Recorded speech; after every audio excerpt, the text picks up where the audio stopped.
Welcome to Bong passionate traveller. আমরা offbeat Murshidabad ঘুরছি। Offbeat যতই ঘুরি না কেন, যেগুলো খুব পরিচিত জায়গা সেই জায়গাগুলোও তো একটু ঘুরতে ইচ্ছে করে। আগের বার আমরা যখন মুর্শিদাবাদ এসেছিলাম তখন এই জায়গাটার সামনে এসেও ঘুরে চলে গেছিলাম। তো সেই জন্য এখন এসেছি আমরা মতিঝিল পার্কে। তো মতিঝিল পার্কে এখানে থাকবার এবং খাওয়ার ব্যবস্থা রয়েছে ওয়েস্ট বেঙ্গল ট্যুরিজমের পক্ষ থেকে। তো সেই জন্য আমরা ভাবছি আজকে দুপুরের খাবারটা এইখানেই কমপ্লিট করব। মতিঝিল পার্ক আমরা এখন ঢুকছি। এখানকার প্রবেশ মূল্য হলো 30 টাকা।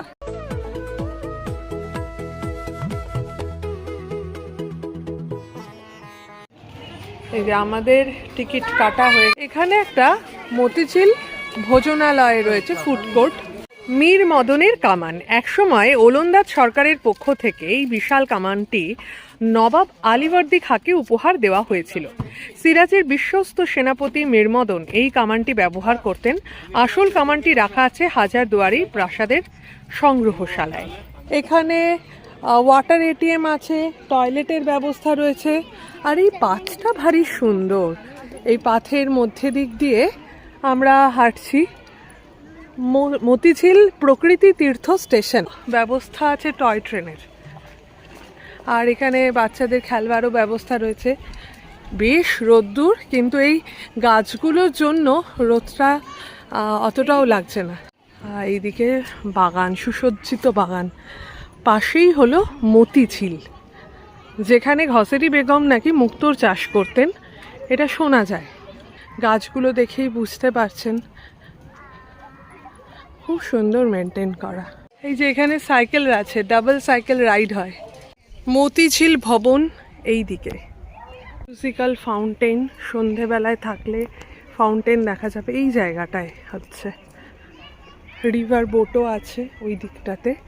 আর আমরা এখন খাওয়ার জন্য এই দিকটায় যাব। এইটাই বিশ্ব বাংলা। এই যে ব্যাঙের ছাতা, এখানে বসার জায়গা আছে আর সময় কাটানোরও জায়গা।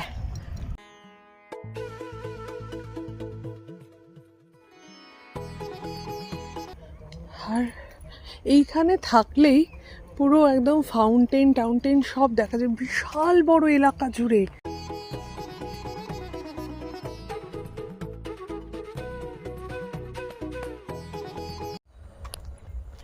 লন,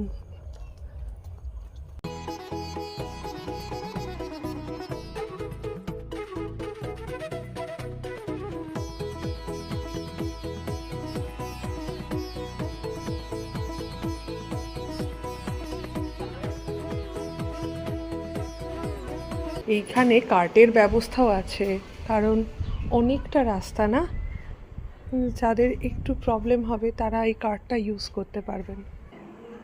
এইখানটায় হলো রিসেপশন, পুরো খোলা জায়গাটা।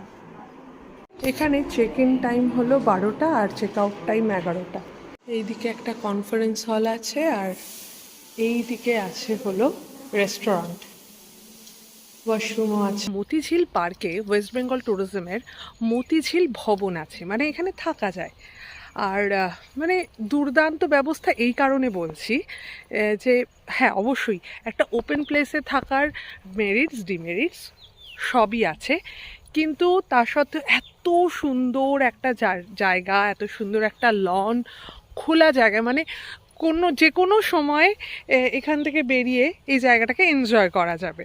তো সেই জন্যই এখানে আসা। এখানকার রুম কি হবে দেখাতে পারবো কিনা বলতে পারবো না, কারণ এই শীতের সময়টা না অ্যাভেলেবিলিটি বেশ কম থাকে। তো মানে এখানটা সবাই আসতে চায়, থাকতে চায়, যেহেতু এত সুন্দর একটা জায়গা।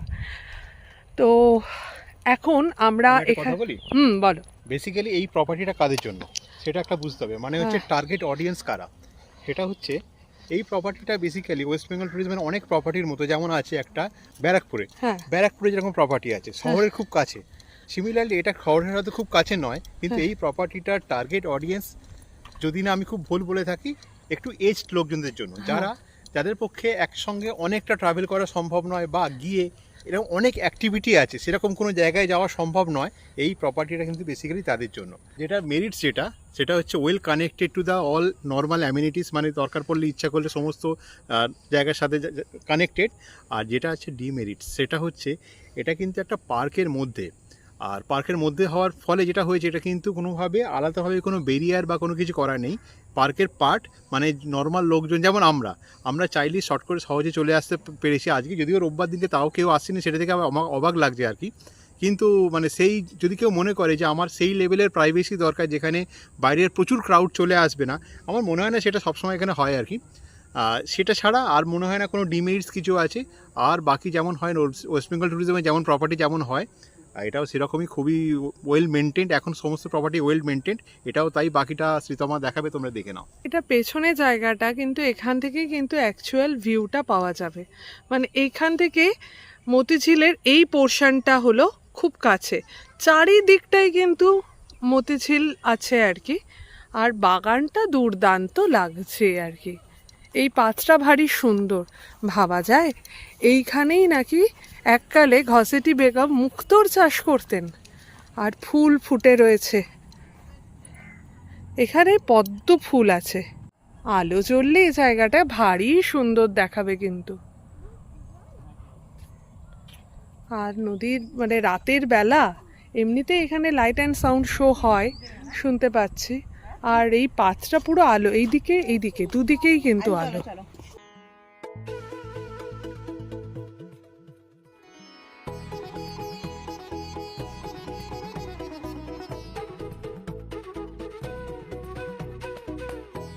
যেহেতু এখানে থাকছি না, সেই জন্য যেটা হয়েছে, এখানে খাবারের জন্য আমরা যেটা অর্ডার করলাম সেটা ওদেরকে আগে থেকে মানে ওদের যা অ্যাভেলেবেল আছে সেটাই আমাদের দিচ্ছে। আর ওরা টাইমটাও অনেকটা নিচ্ছে, মানে 1 ঘন্টা মতন ওরা আমাদের ওয়েটিং টাইম দিল। 2.5 ঘন্টা আমাদের 2.5-টের সময় আমাদের টাইম দিল, এখানে খাওয়া যাবে আর কি। তো আমরা চারপাশটা একটু ঘুরে দেখছি। ঠিক আছে, 1/2 ঘন্টা ঘুরতে ঘুরতেই চলে যাবে, ভালোই লাগবে বেশ। এই যে এইটা হলো টয়লেটের ব্যবস্থা, বেশ। আমরা ভাবছিলাম কি জানি এটা কি একটা ব্যাপার। ওয়াচ টাওয়ার ক্যান্টিন আছে এইদিকে, ক্যান্টিন, আমিও ক্যান্টিন বলছি, ক্যান্টিন এই দিকটাতে। এখানটাই লাইট অ্যান্ড সাউন্ড শো হয়। এই যে ফোয়ারা, ডান্সিং ফোয়ারা, এখানে কি সুন্দর বসারও জায়গা রয়েছে। এখানে লাইট অ্যান্ড সাউন্ড শো হয়। আর এটা হলো ট্যুরিস্ট কটেজ বা পর্যটন কুটির। এইখানে কটেজেও থাকার ব্যবস্থা আছে, ওটা তো মেইন বিল্ডিং। আর কি সুন্দর ফেঞ্চ দিয়ে চারিদিকটা ঘেরা, পাম ট্রি, বিশাল ভালো দেখতে।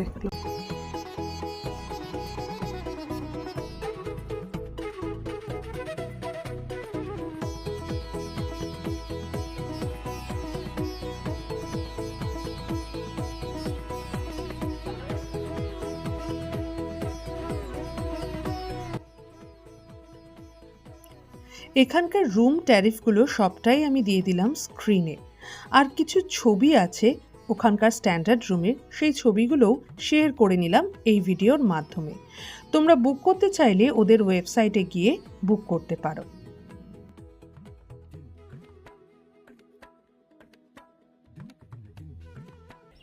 এইদিকেও পাত, আবার এইদিকেও একটা লম্বা পাত। আর এখানে স্নান করতে বারণ করা হচ্ছে, নিশ্চয়ই অনেক পাখি টাখি এখানে থাকবে। আমরা দূর থেকে এই পার্কটাই দেখছিলাম, বাচ্চাদের পার্ক এটা। সুন্দর বসার ব্যবস্থা আছে এখানে, এখানকারই লোকজন বোধহয় ঘুরে বেড়াচ্ছেন। আমরা এবার রেস্টুরেন্টে যাচ্ছি, এখানে কিন্তু ওয়াশরুমেরও ব্যবস্থা আছে, তো আউটসাইডার এলে তো কোনো ব্যাপার নয়, রেস্টুরেন্টে যাই। এই পুরো রেস্টুরেন্টটা, এখানে না গেস্ট খুব কম আসে, সেই জন্য মানে অ্যাভেলেবেল থাকে না সমস্ত কিছু। ওদের এখানে যেটা যেটা অ্যাভেলেবেল সেটা এখানে নিতে হয়, তো সেই জন্য মেনু কার্ডটা দেখাতে পারলাম না। আর এবার আমাদের 1 ঘন্টা ওয়েট করলাম আমরা, এখন আমাদের খাবার দাবার দেবে। তো প্লেট দিয়েছে, প্লেটটা কি সুন্দর সেটা একটুখানি দেখাই। মতিঝিল, আ জার্নি ব্যাক ইন টাইম। আমাদের খাবার দাবার চলে এসেছে।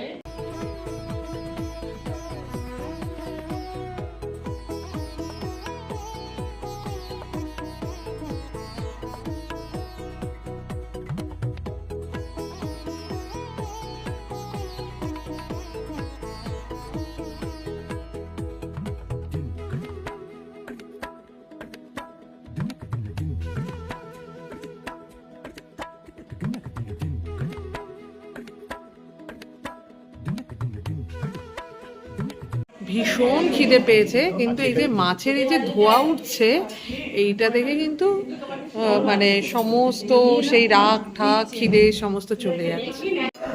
ডাল আর বেগুন ভাজা আমাদের চলে এসেছে। একটা প্লেটে দুটো মাছ থাকে, মাছের সাইজ এরকম, একটা পেটি আছে, পেটি খাওয়া হয়ে গেছে, তো এটাই একমাত্র বেঁচে রয়েছে, তো এটাই দেখালাম, ভালো সাইজ। আর কিরকম টেস্ট গো মাছের? ভালো না? আর ঝোলটাও খুব ভালো হয়েছে মনে হচ্ছে, মানে গন স্মেলটাই আসছে ওরকম। মাটনটা বেশ টেন্ডার, কিন্তু একদম নরম খুলে আসছে এরকম নয়। আমাদের বিল হয়েছে 1739। স্প্লিট বিলটা একটু আমি দেখিয়ে দিলাম, পজ করে তোমরা দেখে নিতে পারো। গেস্টরা এলে তাদের যে টোটো বা গাড়ি, তাদের কিন্তু ভবনে আসবো বললে ঢুকতে দেয়। আর এখানে ওরা সুন্দর এখানে বসে সময় কাটাচ্ছে, আমরা ওয়েট করছি অ্যাকচুয়ালি আমাদের টোটোর জন্য। আমাদের এই মতিঝিলের যে ভবন, সেখানে কিন্তু খাওয়া দাওয়া বেশ ভালোই হলো। তো আমরা 3টে ভাত অর্ডার করেছিলাম ফার্স্টে, তারপরে আমাদের আর একটা ভাত লাগলো 5 জনের জন্য, মানে সেটা বেশ মানে ভরপেট। ডাল 2টো, আচ্ছা আলু ভাজা আর বেগুন ভাজা ছিল, মাছ মাংস দুটোই বেশ সুন্দর ছিল। তো কেমন লেগেছে আজকে খাওয়া এখানে? খুব ভালো। আমার মাটনটা বেস্ট লেগেছে। মাটন আর মাছ? সব ডাল মাটন তো অল টাইম বেস্ট। মাছটাও খুব সুন্দর। সুন্দর ছিল। আচ্ছা তোমার কেমন, কোনটা ভালো লেগেছে বেশি?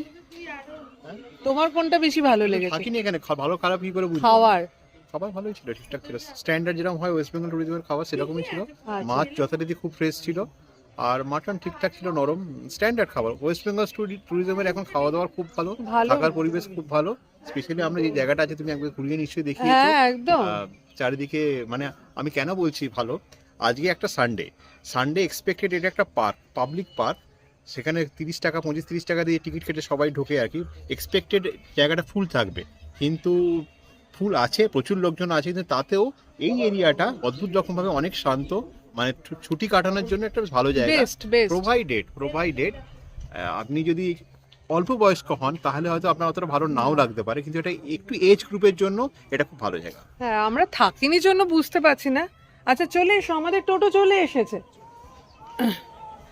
আর এখানে যদি ভবনে থাকেন তাহলে টোটো এতটা চলে আসবে, আর যদি ভবনে না থাকেন তাহলে তখন একটু হেঁটে যেতে হবে আর কি। এই যে আমাদের টোটো চলে এসেছে। যে অমিত একটা বলছিল না যে একটু নিজেদের প্রাইভেসিটা কম হলেও হতে পারে আর কি, অনেক লোক চলে আসেন।